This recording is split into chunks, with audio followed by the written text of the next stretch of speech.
Assalamualaikum warahmatullahi wabarakatuh. Kami dari kelompok 2 Sejarah Wajib bagian pemberontakan DITI akan menjelaskan tentang pemberontakan DITI di berbagai wilayah Indonesia.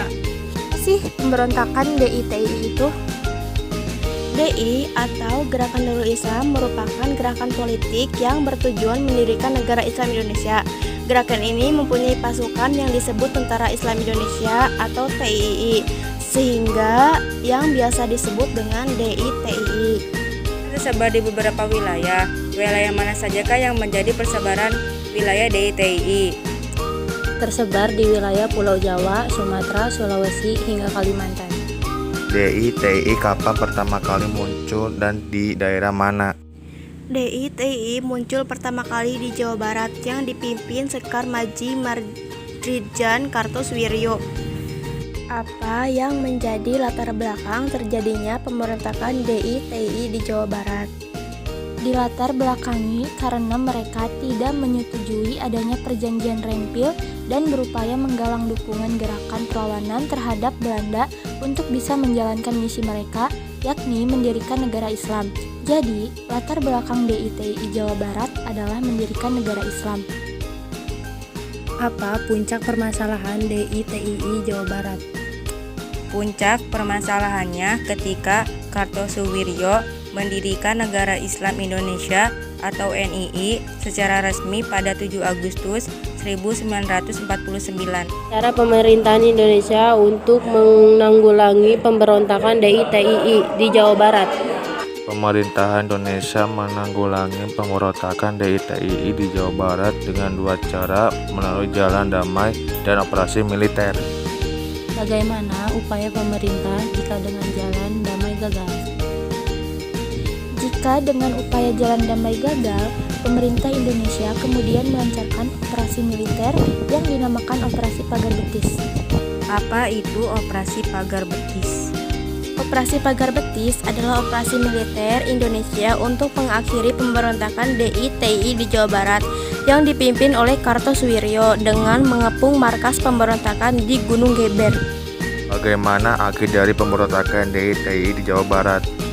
Akhir dari DITII di Jawa Barat adalah ketika Kartosoewirjo berhasil ditangkap di daerah Gunung Geber melalui Operasi Pagar Betis pada tahun 1962, lalu dijatuhi hukuman mati yang menandai berakhirnya pemberontakan DITII Kartosoewirjo.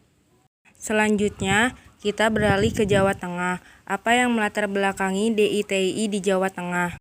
Diawali dengan perubahan situasi politik di daerah Tegal Brebes akibat perjanjian Rempil dan kemudian terjadi kekosongan di wilayah ini sehingga Amir Pattah beserta pasukan Hizbullah yang tidak mau di TNI-kan segera mengambil alih. Pada tanggal 28 April 1949, Amir Pattah memproklamasikan berdirinya Negara Islam Indonesia atau NII di Desa Pegangsaan Tegal. Di bawah kepemimpinannya, gerakan dengan tujuan mendirikan negara Islam berkembang pesat hingga tahun 1950. Akibatnya terjadi kekacauan dan konflik antara pasukan DITII Amir Pattah dan TNI. Bagaimana upaya pemerintah menanggulangi pemberontakan DITII di Jawa Tengah? Melalui 2 cara, yaitu operasi militer dan jalur politik. Mengapa perlawanan Amir Pattah tidak berlangsung lama?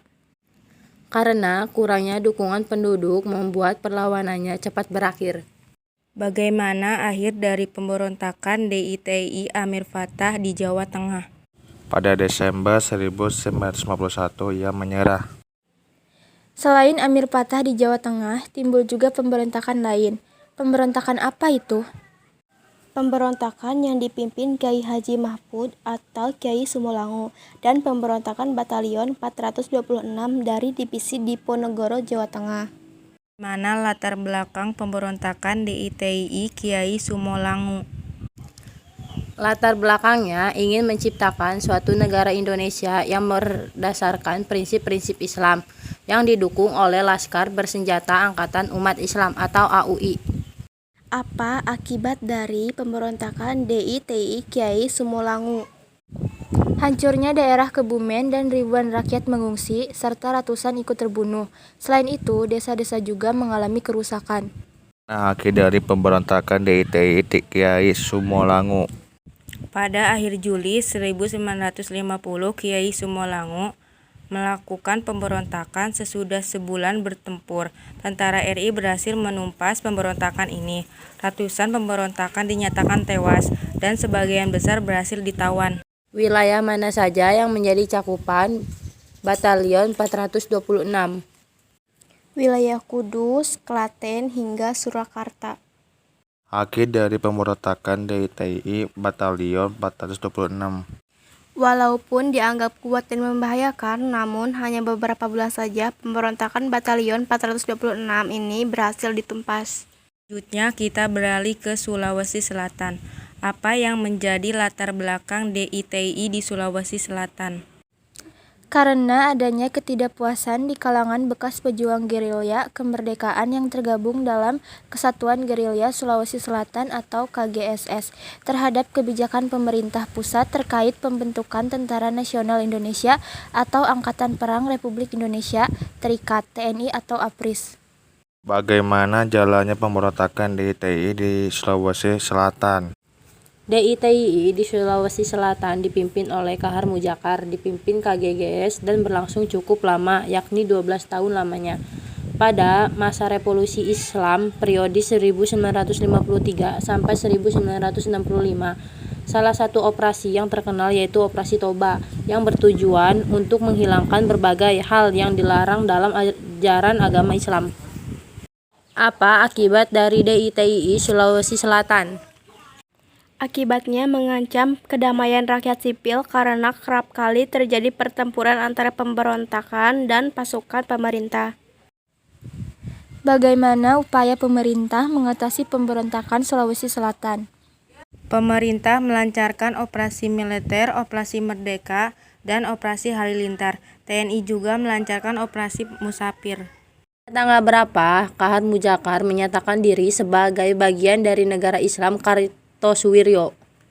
Pada tanggal 7 Agustus 1953. Bagaimana akhir dari pemberontakan DITI di Sulawesi Selatan?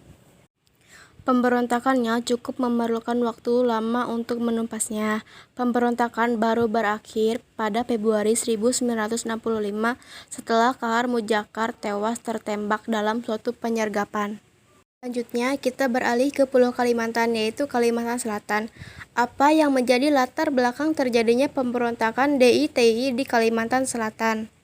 Dilatar belakangi oleh rasa ketidakpuasan Ibnu Hajar terhadap reorganisasi TNI.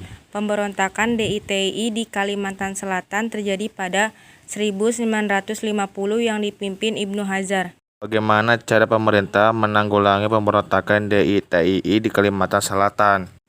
Pemerintah awalnya menggunakan cara damai. Setelah cara damai gagal dilakukan, pemerintah akhirnya bertindak tegas dengan melancarkan operasi militer. Bagaimana akhir pemberontakan DITI di Kalimantan Selatan? Pemberontakan DITI Kalimantan Selatan yang dilakukan oleh pasukan Ibnu Hajar berakhir pada Juli 1963 secara resmi dengan menyerahkan diri dalam upacara singkat di Desa Ambutun, Hulu Sungai Selatan.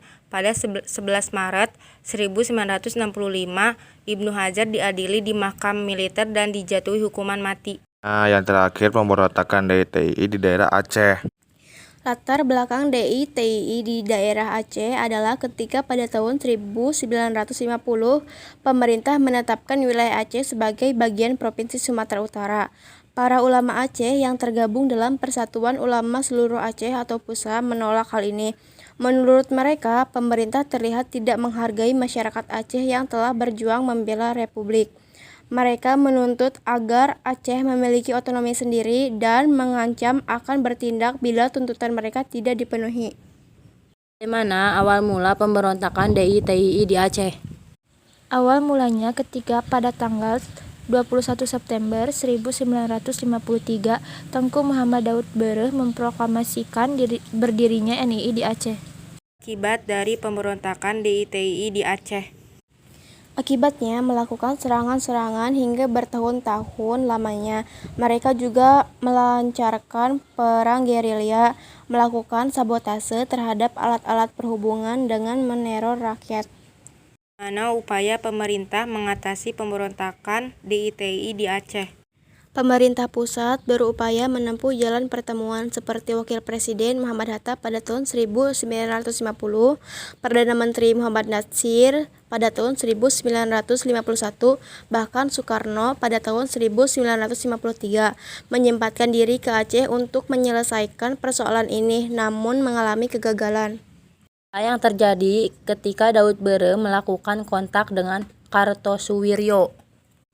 Setelah melakukan kontak pada tahun 1953, ia menyatakan Aceh sebagai bagian dari negara Islam Indonesia yang dipimpin Kartosuwiryo. Apa akhir dari pemberontakan DITI di Aceh? Akhirnya pemerintah mengakomodasi dan menjadikan Aceh sebagai daerah istimewa pada tahun 1959. 3 tahun setelah itu Daud Bere kembali dari pertempuran yang telah selesai. Ia mendapatkan pengampunan.